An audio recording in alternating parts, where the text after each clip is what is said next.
Welcome to Meliora's channel, your go-to place for C# and data analysis tutorials, products hands-on demos, and insider secrets to keep you at the cutting edge of innovation. Our goal is to break down complex tech topics to a level that you will easily understand to supercharge your skills. Without further ado, let's jump right in. Okay, welcome back to my channel.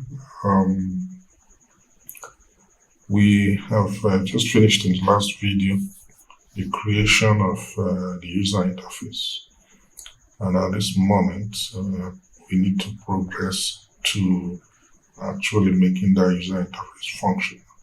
And functional in the sense that when you then click any of the buttons that are associated with the design user interface, then the expected action happens. So let me run what we have now again for making purpose of clarity. So this is what we have right now. So if I enter staff ID here, say this, and then enter, say a name, John, Juju, John. And then say maybe this guy is 65. Now at this point, anywhere I click, there is actually nothing that happens because we've not connected any handlers to the events generated by these clicks. So what we are going to do now is to go behind in the code behind and create all the necessary handlers so that when you click this, an action takes place. So let's go do it now. So I would stop this program from running, and then I'll go back into the code. Now, before I talk so much about the coding, I want you to note, I want a couple of things to be noted first. I want us to note the names that we assigned to these text box controls, which are the controls that will receive input from the users. So the ID text box control, we assigned the name text box ID to it, txt box ID. And the control for entering name, we called it the name as txt box name. Of course, each of these names has ends with .text. So this txt box name actually in the code behind will be saying txt box name .text to capture whatever is put in here by the user. Similarly, whatever is put in here as the age by the user, we will be referencing it using the name txt box age.text.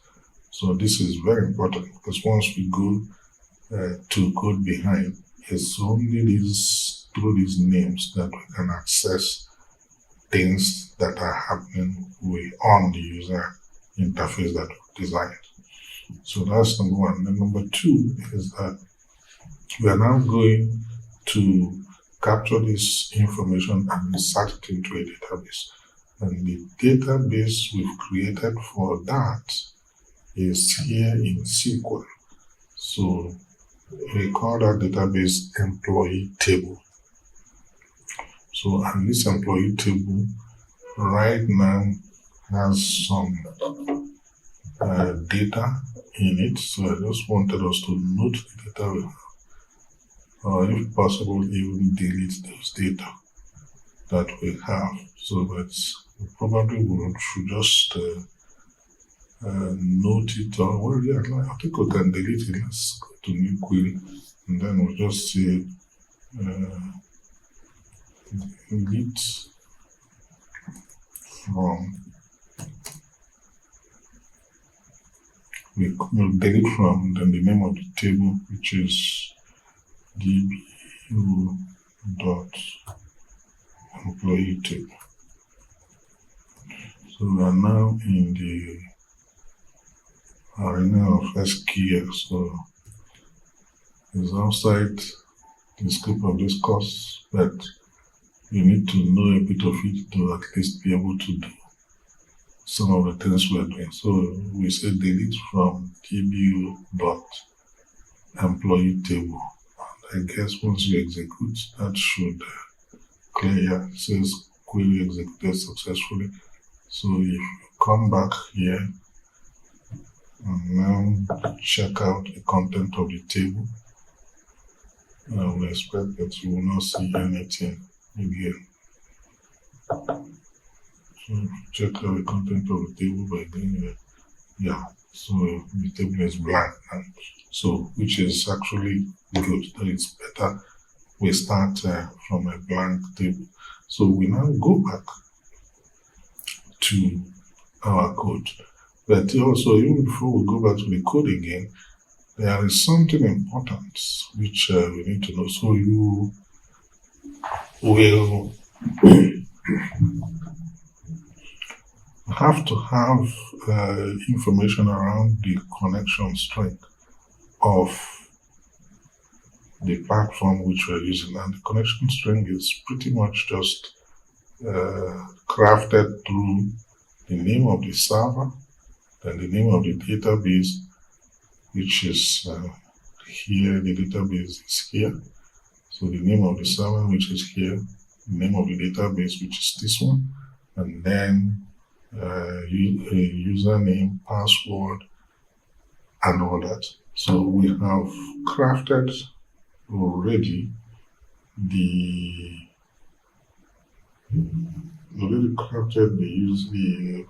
connection string for you here. So connection string here, if I now go to the code behind, so you will also notice, let me open up this again, that the examiner file, which is where we've been working on since to create this user interface, has another file backing it up, if you like, and that file is what technically within the WPF C# coding world is called the code behind. So the code behind is a C# code to a C# file, which actually has supporting C# codes that will make the functionality that we expect from the user interface we've already designed using the examiner to come to life. So if you click on the code behind, then you now see a complete set of C# codes which you can then use to achieve whatever functional requirement you are pursuing with respect to this project. So in our case, we can already see that all those click events for the various buttons are here. Yeah. Click events for the various buttons are here. We see the button read, the button update, the button delete, and then the button create. Now you also see that we have something here which is the create click. And if you remember, the reason why we have this is that, if you remember, when we were working here, we created this button. And when we created this button, we actually gave it the name create without putting in the btn for that. And then we generated the click event with that name. So the first click event we generated did not have this btn before the create. And that's why the name actually was create_click. And that's what you're seeing here. which is this create underscore click. So this is the handler for the create underscore click event. But later on, in order to comply to the naming standard which I'm used to, that I always try to use small letters to and abbreviated small letters to represent the object which we are working on. In this case, it is a button. So I usually use BTN small letters to represent a button. And then after that comes the name of the button, then underscore the event. So which is the click event in this case.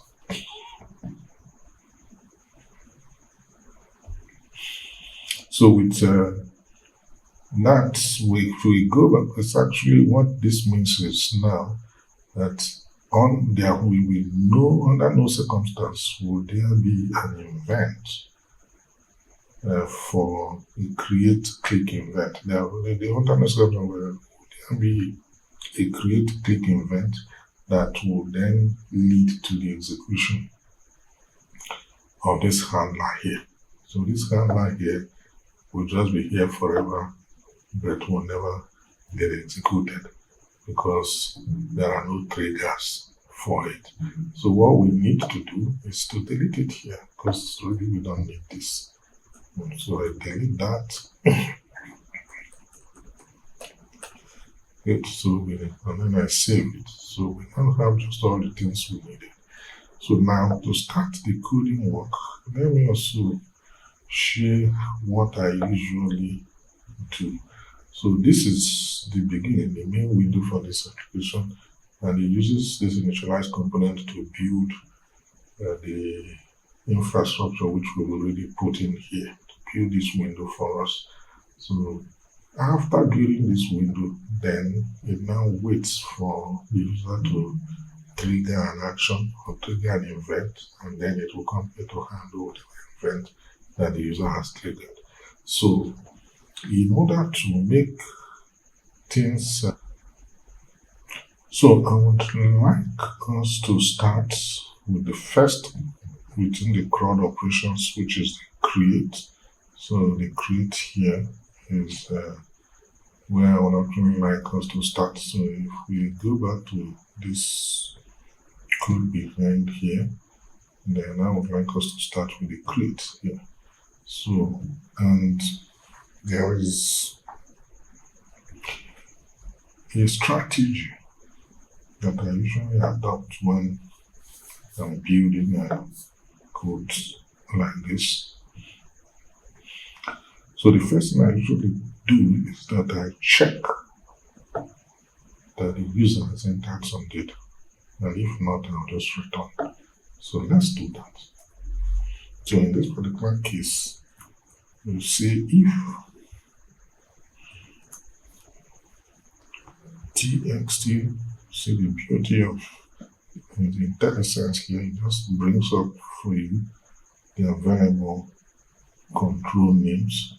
So I want to start with the box ID. So if box ID dot text equals new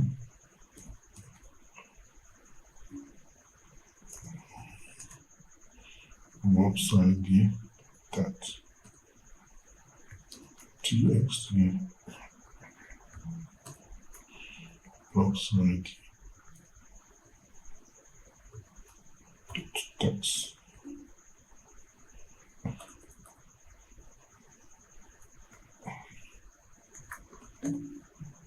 Okay, so this R is not R is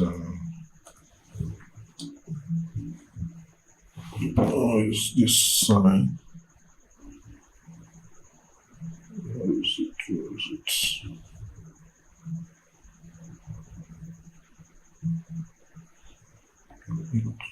I'm looking for the sign for R, which is a vertical line. Two vertical lines. Okay, so two vertical lines. So if the ID entered is null or the ID is empty, in this way, it should mean the same, but or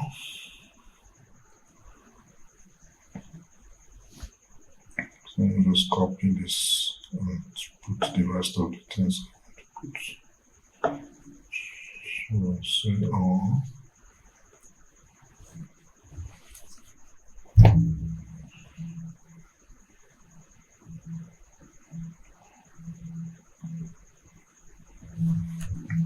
Where is the or?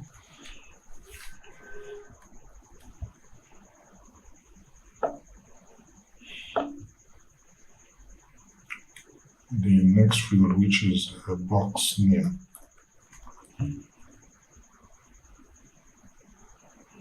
The box name. Then the final field, which will be the age.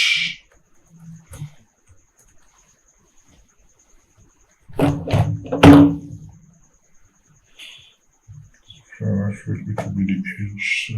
Let's say age.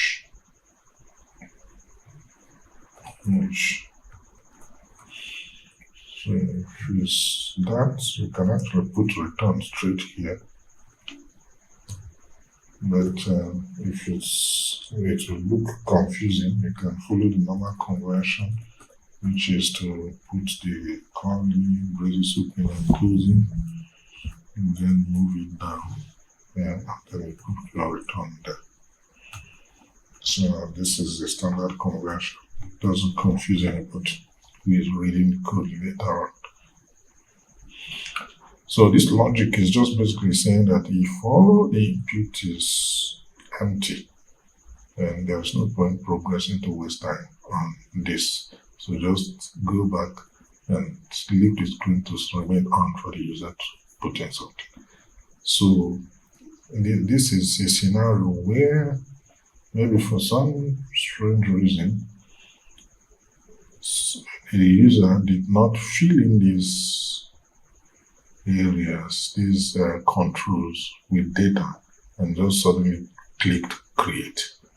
So you click create when the data are all empty. Then what the logic we just put in will do is that it continues to return that user to the screen until things are then entered here. Then it will then allow the user to progress. So, for instance, we can do a quick test of this. Let's see. We can do a quick test of it. So, if we just put a message box here, for instance, dot show.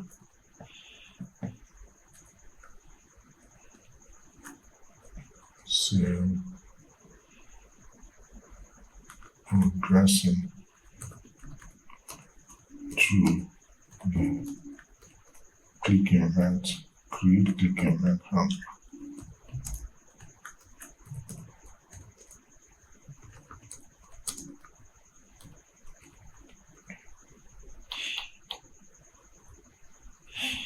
Okay, so if we run this program now,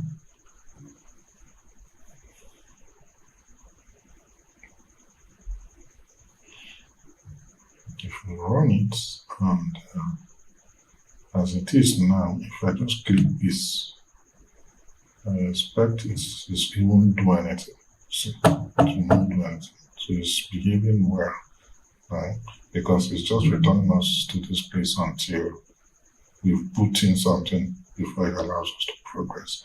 So now, but if we, for instance, just put this here,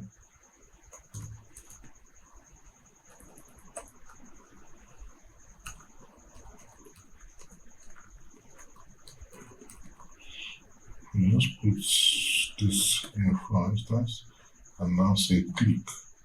So it now progresses to the create click event handling. So in this case, it's actually now moving on to go and process things.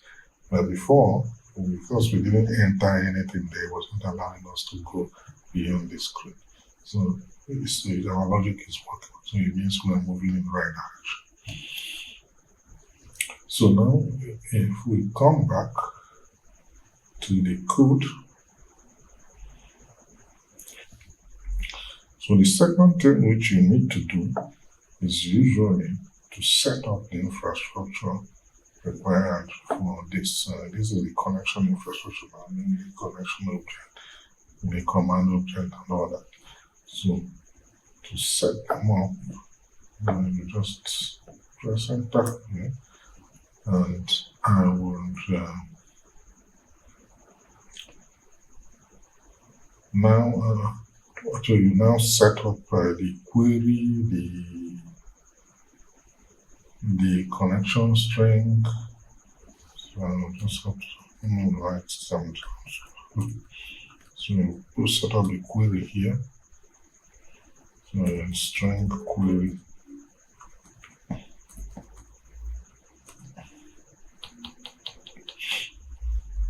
Plus, we also set up the connection string.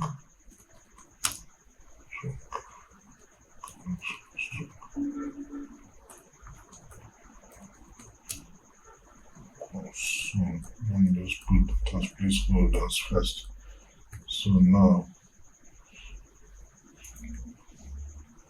these things are a bit long. So let me just paste them for you, and then we can discuss it.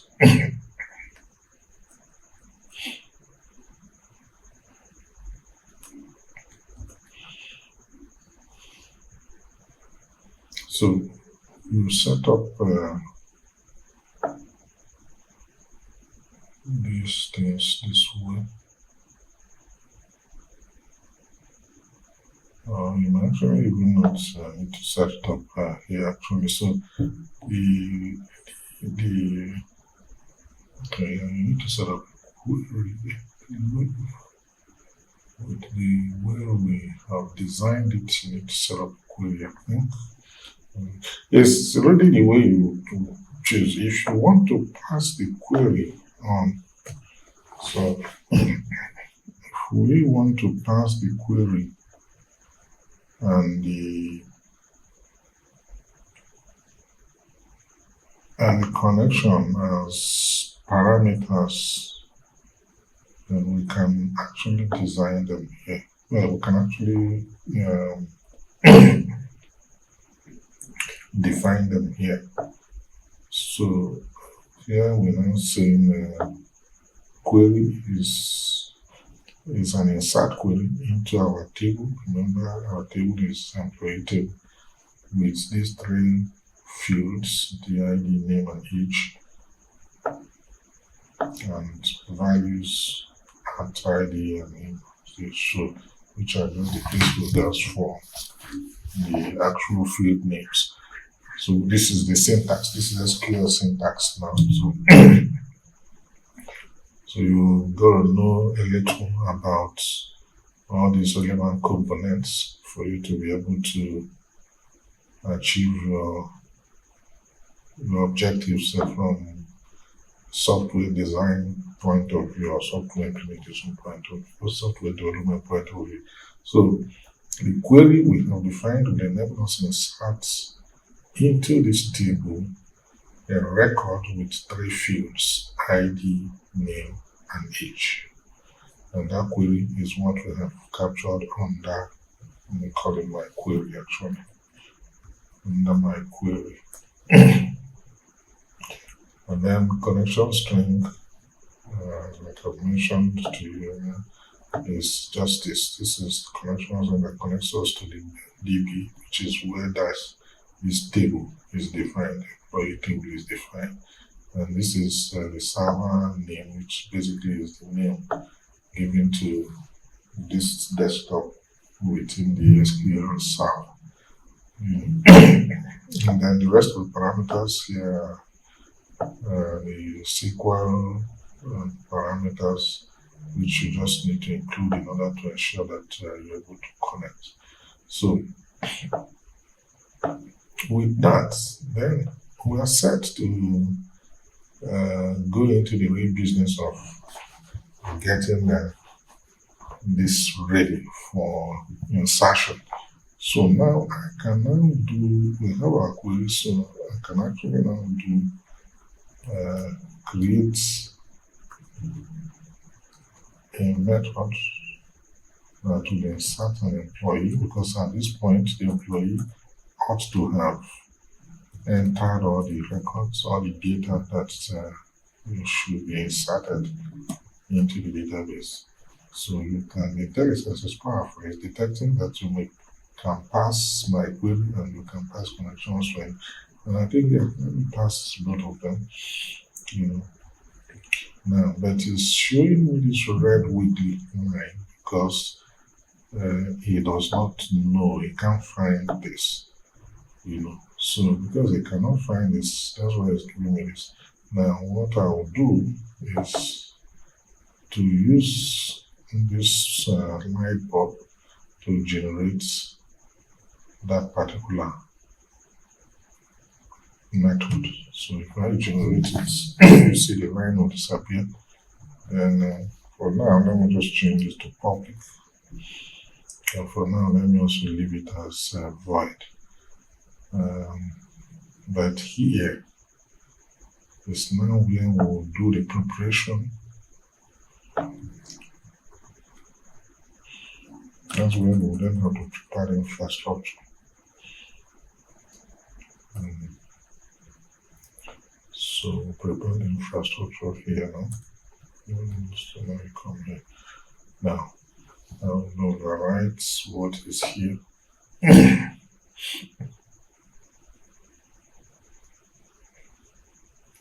So the infrastructure we're talking about now, we already have the connection string, we already have the query. So we just need to get the connection object. We just need to get the connection object out there. Yeah, so we now, in terms of infrastructure for connection, for connectivity, we have the query, which is here now. Then we have the connection string, which is here now. So we just need now the connection object and then the command object. And once we've got those two, then we have everything we need to actually execute the insertion of the entire data into the table. So let me first of all set up the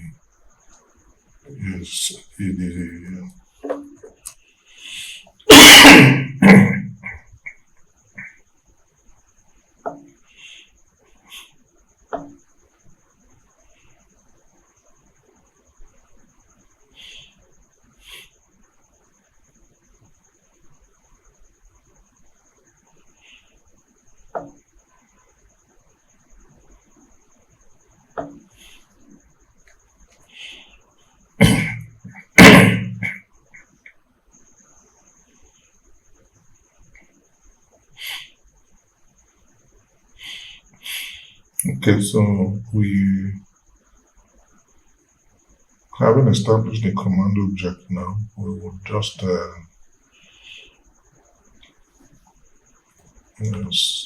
set up all the parameters so we can just do a copy and paste here. And just change this. So command.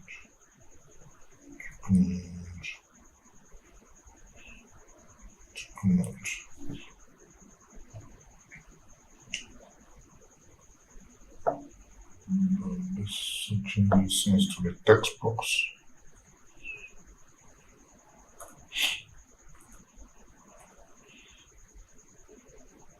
And the text.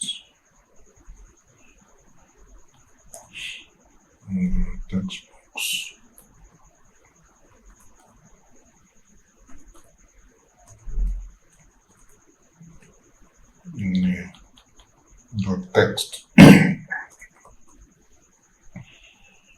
And also text box age dot text. Now we know that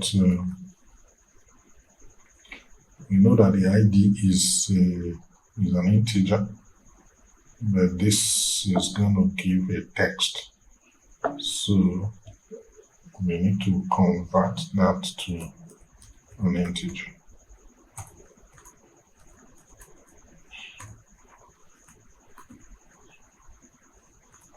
Okay. To convert it to an integer, and that's it. Beautiful.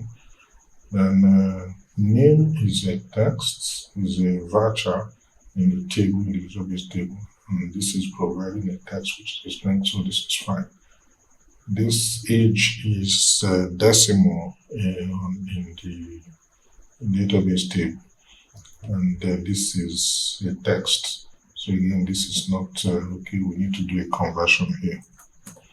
So we convert this to, this is decimal.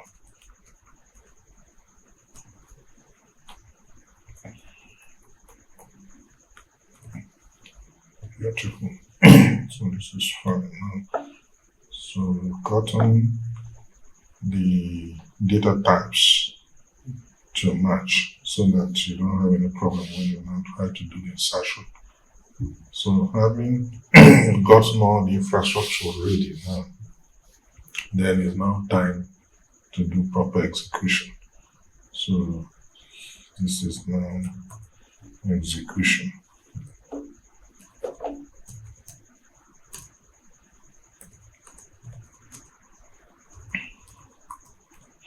Execution of the transaction.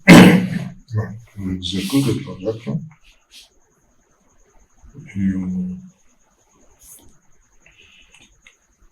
it's always good to probably do this try, even though try catch, you can set it up in such a way that it captures pretty much everything. So for some, they can actually put it right on the top here, so that everything within this method is pretty much tracked by the try catch. But some also like to narrow it to a specific thing so that you know when you have a problem, it's a lot easier for you to say, yeah, this is what is causing the problem. The wider the scope that the try wraps, then the more difficult it is for you to narrow down on what exactly is the problem when it does catch an issue. So so if I do try catch,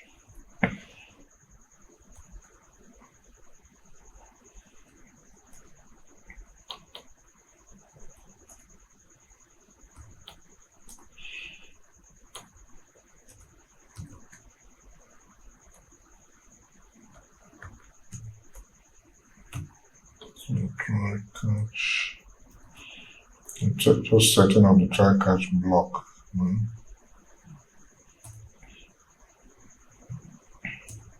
Okay, so let's bring everything to be visible. Yeah.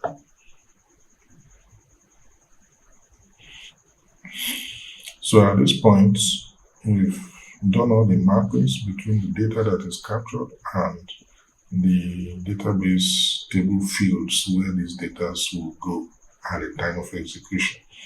So what we now want to do is to set up the execution and then actually do the execution. So now here I want to say int result or return value. Say return equals command that's shown already to execute query. Now if this return value is not 0, it's successful. if it's, let's see, if it's greater than 0, it's successful.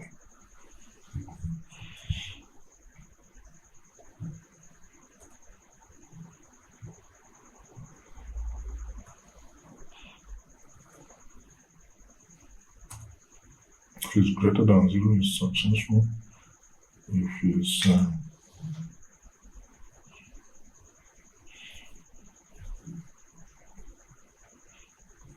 small, let's do a message box.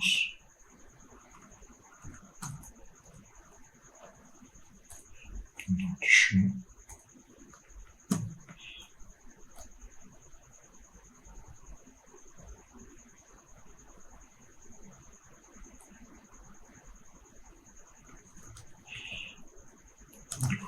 Not.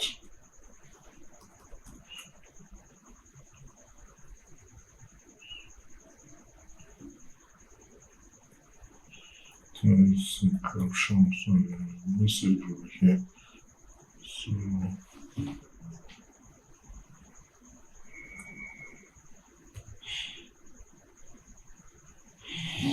So just say record successfully inserted. Employee record successfully inserted.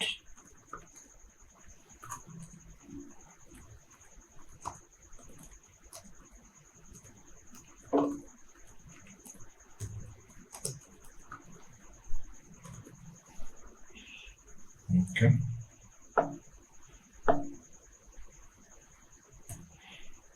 And then that's it. This function is the employee and employee.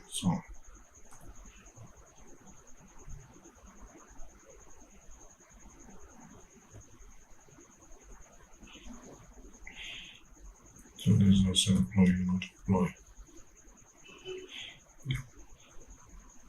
So this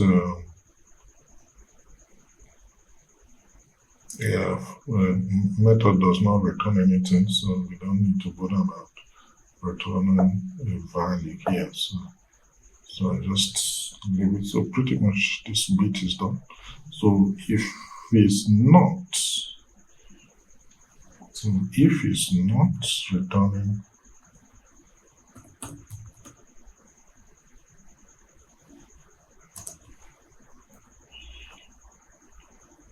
so this is where we have to probably do some work. If it's not returning, if it didn't return any value, then it means it was not successful. So we have to do another message show here, message box.show. But here it failed. So let's say employee record insertion failed. Format. And then if this happens for any reason also, still the same failure message of some sort. But at least here you now have the opportunity of incorporating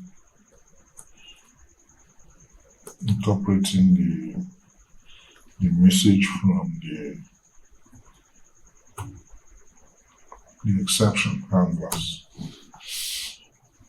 And once you incorporate that, at least it gives you a more comprehensive message.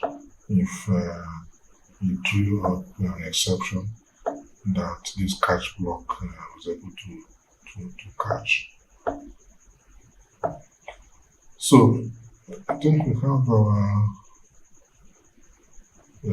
method fully ready, and it should be able to run without issues now.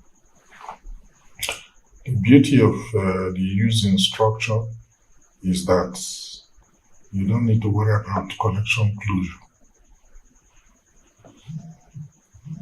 You don't need to worry about connection closure because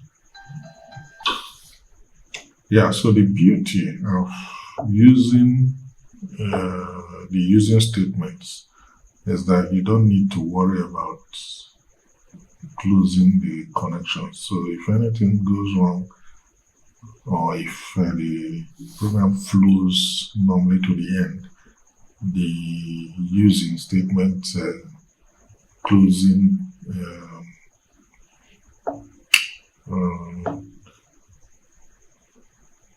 closing brace would actually ensure that all the necessary connections are closed. So you don't need to worry about setting up connection dot close everywhere. So now it means that to a large extent, I think our function is ready and we can actually now test it. So let's test it. Let's see how things go. Have we taken off the show progress? No. So I think we can take off the show progress now. This progress to create link in front handler, we don't need it anymore. We only use it to demonstrate the fact that things are progressing. Yeah. So now if you run it,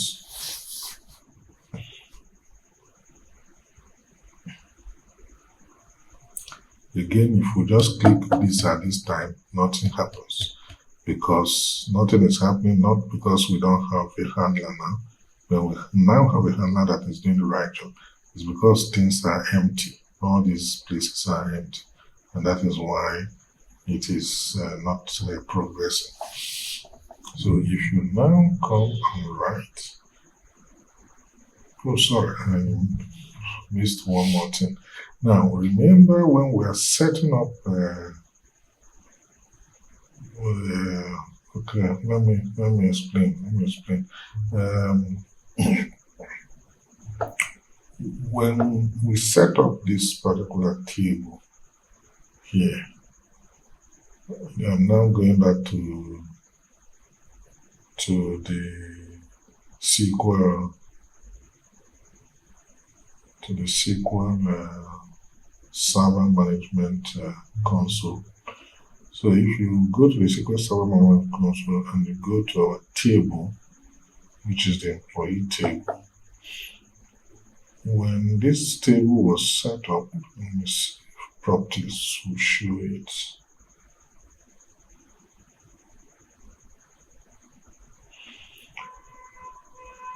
Properties not showing it.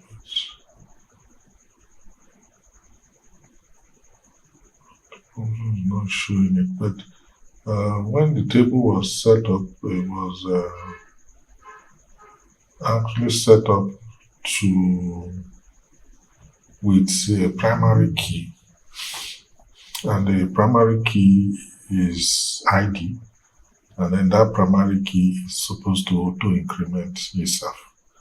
So now if we on our own set a primary key and then insert, provide a value for that key at the time of for the ID at the time of insertion to the table, then I think it will run, I think it will work, but what will be best is to allow the system to be incrementing, to use its own numbers and then be incrementing as you insert more employees. It will just be incrementing on its own. Because if you now put a value, then it means you would be the one that will have to manually be managing the incremental values to avoid a situation where you have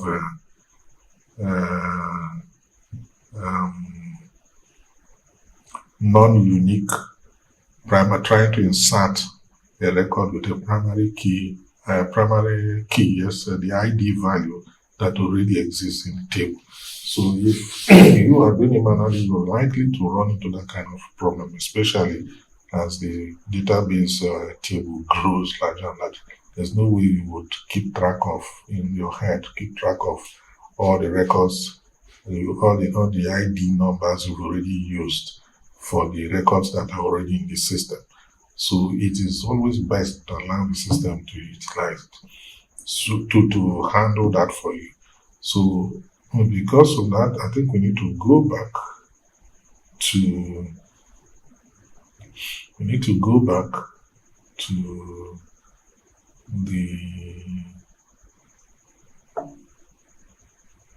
our even SQL statement and take off the ID. So here we have to take off this ID so that the system will handle it on its own. And then the SQL statement, we have to take off the ID of the SQL statement here. So we have to take off this ID here and also take off this ID here. Take off this ID here so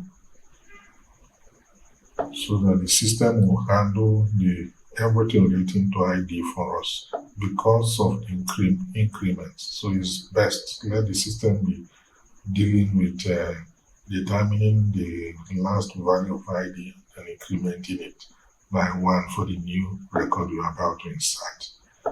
Otherwise, that logic in itself is going to be big logic that can easily generate errors for you. So having taken those out, I think the program should be in a good place now. So we can, but it also means we have to relax the check on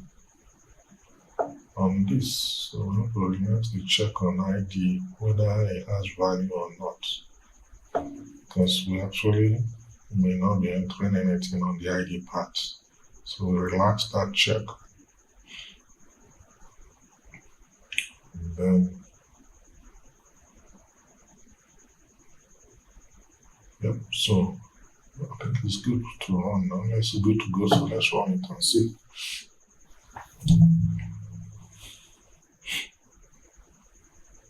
So now, if I leave this one blank, because we don't need it, we don't have to enter anything on the ID. So actually we can also go back to the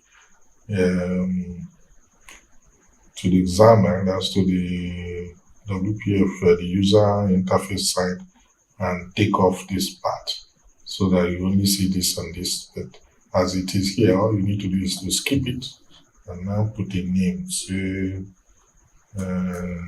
Joshua James, and the guy is 43. And then if you now do a CRUD, expect everything to work, and employee records successfully inserted. So it has inserted that Joshua. So if we go to that database table now, if you go to that database table now, and you now check, you should see that that record is now there. So just one single record. Yeah, it's there now. And you remember, because we actually deleted the last 3 records that were here, you can see even it's still realizing, the system is still noting the fact that there were 3 records that were deleted, and it's giving us the ID as 4 because it still kept that record that it had actually assigned 3, first 3, 1, 2, 3 to records earlier. So we can just go and insert a few more records, and then we can end the video thereafter, and we plan for the next video, probably the update.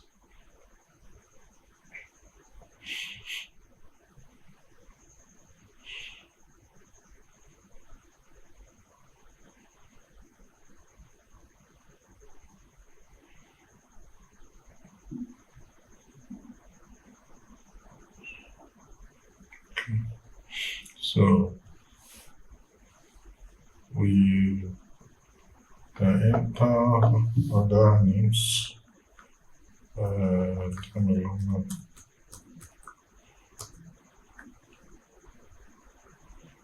Next. So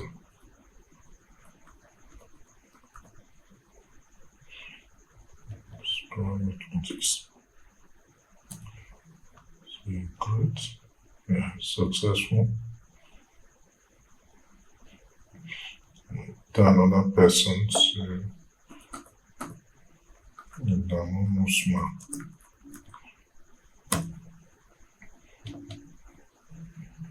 21.